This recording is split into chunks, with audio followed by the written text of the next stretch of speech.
All right, this is Mr. Richardson back with you for some tips on using Excel for your graphs, which you should be doing on your lab report. So I've got my data entered, molarity or concentration, and absorbance. Now you notice I've got my unknowns here. This is going to be very important. We do not want these two to be a part of the data set that makes up the graph. We are going to determine their molarity, their concentration, using our graph, but we don't want them. So there's two things we can do. You can either, when you select your data, just make sure you select the first 5 concentrations, the ones that were known, and don't select those two, or show you what we do if you do happen to select all 7 data points. So I have all the data points here. I'm going to insert. So up here, go over, and here's all my chart types. Now you might think, hey, we need a line of best fit. Yes, yes, yes, but we don't want a line graph. We want a scatter plot.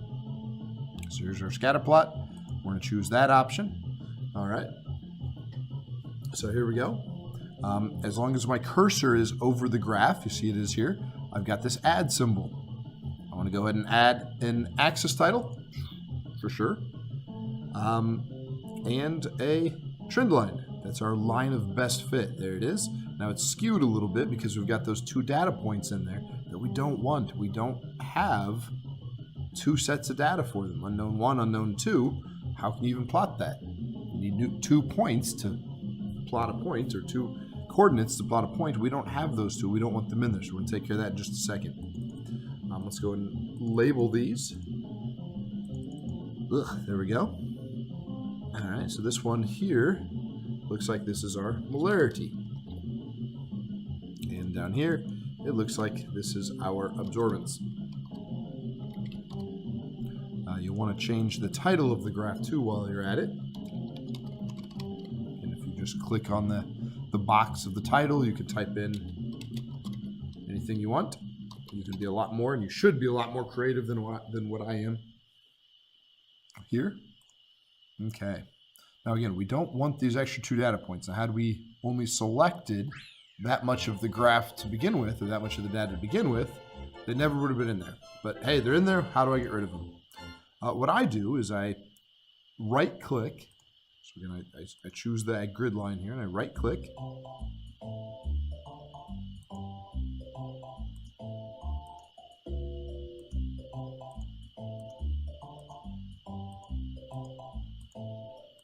All right, there we go.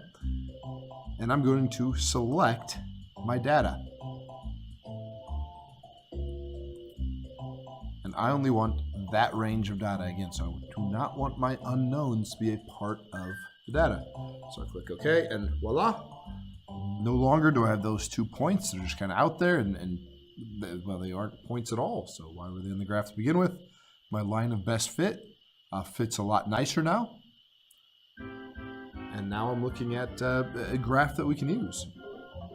Now you guys will want to tinker with this and make sure that you get more appropriate significant digits. It'll help that your data will contain more digits than what mine does. You're also going to think about what you want as your X and your Y axes. Again, you can select data, and you can edit. You can decide, hey, for my X, I want this one. Click enter, and then for my Y, click that button there. Gives me the ability to just choose. Click enter, and voila, I have now flipped my axes. And the titles didn't switch. I'd have to do that manually next. But make sure you guys are thinking about what your independent variable is and what your dependent variable is. Very important to make sure you get the correct variable on the correct axis. That's going to be very, very important. I'm not going to tell you which one goes where. I'm not going to tell you if this is right or wrong. That's for you guys to figure out as a group on your own for the lab report. All right, now we're going to want to transfer this to a Word document for our lab report. So I'm going to select my data here. Control-C gives me copy, or I can right-click and copy. I'm going to go over to my Word document, and mine's empty. Yours probably won't be. Again, when I get over here, I can right-click and take a look at all your options to paste. We probably want columns like you see, this looks kind of sloppy right here without those lines. But we got some options as to how we can print it, or paste it, excuse me. We probably do want the table type format that we have here. We can move that middle bar so that we get the unknown 1 and unknown 2 all on the same level. All right, and there we go. Go back to my Excel graph. And again, click the whole thing.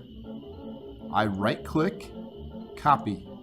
Or another way is when you have it clicked, you can hit Control C. You can go back to your Word document and paste. There we are. Now you can either handwrite on the graph, so you can print and then with your hand go in. Now we're not done. We need to figure out what the concentration, the molarity of our two unknown solutions is. Or you could do it right here in Excel. Now remember, I don't know that my axes are correct right now, so this is just a demonstration for you.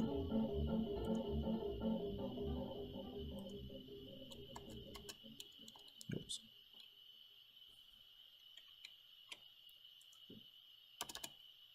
And what I'm going to do is insert, and I want my straight line. Now I can play around with it a little bit. I'll show you that in just a second. My absorbance was 3.3, so I find 3.3. Now you guys should probably have some more grid lines to make this a little bit better. We'll go up until we hit the line of best fit, and then follow that over until we get a concentration. So it looks like for unknown 1, we have a concentration of just over 1 molar. Now again, you guys should have more digits, you should have more grid lines, yours should be a little bit more exact than mine, but that's the rough idea of how you want to find your unknown concentrations. Unknown number 2, and that, oops, always hit Control Z. If you ever do something you don't want to do, hit Control Z, fixes it right up for you, undoes the last thing you just did. So my second unknown had a absorbance of about 2.5, so slide that right in there. You're going to shorten the line. It's going to hit the line of best fit earlier. Now this line, I could make a different color. I could have done that with my first one also. Make this one green. Stands out a little bit. Could even make it a dotted line if we wanted to.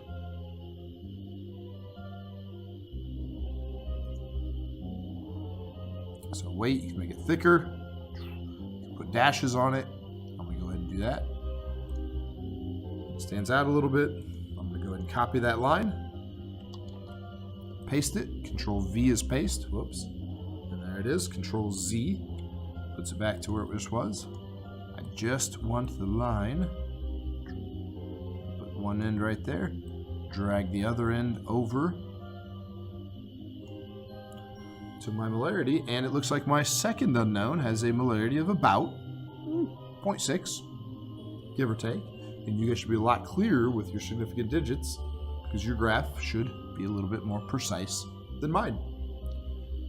But that's how we are going to work with Excel. The graphs, you can think about your axes, what you want on which axis.